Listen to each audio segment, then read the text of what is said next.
স্বপ্ন দেখা খুব ভালো। কেন, স্বপ্ন মানুষকে বাঁচার জন্য অক্সিজেন দেয়। আমিও স্বপ্ন দেখি, তার সাথে সাথে স্বপ্নকে বাস্তবায়িত করার জন্য লড়াই করি।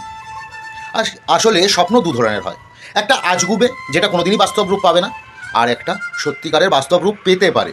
যেমন আমি যদি ভাবি এক্ষুনি স্বপ্ন দেখে আমি এক্ষুনি চাঁদে চলে যাবো, একটা বাড়ি করে নেবো, এই স্বপ্ন কি কখনোই সফল হতে পারে? সম্ভব না। তাহলে এই ব্যর্থ স্বপ্ন, বৃথা স্বপ্ন দেখে লাভ কি? যে স্বপ্নটা আমি দেখি সেটা যেন যুক্তিসঙ্গত হয়। কী করে বুঝবো? একটা স্বপ্ন দেখলাম, কেন স্বপ্নের মধ্যে আনন্দ পাই, সেই স্বপ্ন আমি একটা দেখলাম, ঠান্ডা মাথায় আমি প্রথমে চিন্তা করি যে এই যে স্বপ্নটা আমি দেখলাম, মানে আমার মনের ইচ্ছা, সেটাই তো স্বপ্নের বহিঃপ্রকাশ। আমার মনের ইচ্ছাটা সঠিক না বেঠিক?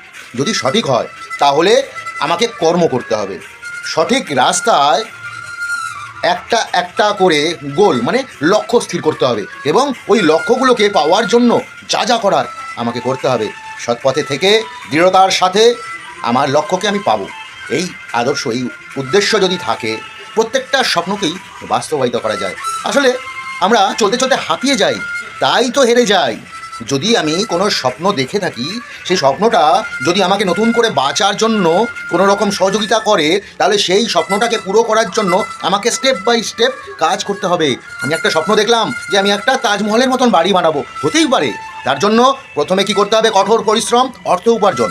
তারপরে কি করতে হবে? একটা ভিত স্থাপন। ভিতের পরে প্রথমে একতলা, দোতলা, একদিন ধীরে ধীরে ওটাকে আমি তাজমহলের রূপ চাইলেই দিতে পারি।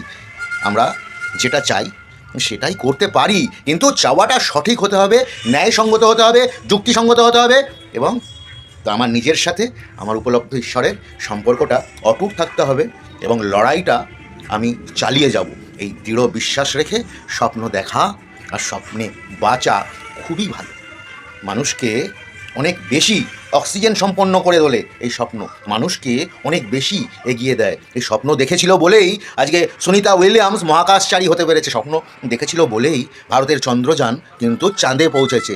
অর্থাৎ বাস্তবসম্মত যে স্বপ্নটা আমরা দেখি তাকে রূপ দেওয়ার জন্য যা যা কর্তব্য, যা যা কর্ম, সব করার জন্য আমি প্রস্তুত। রাধে রাধে।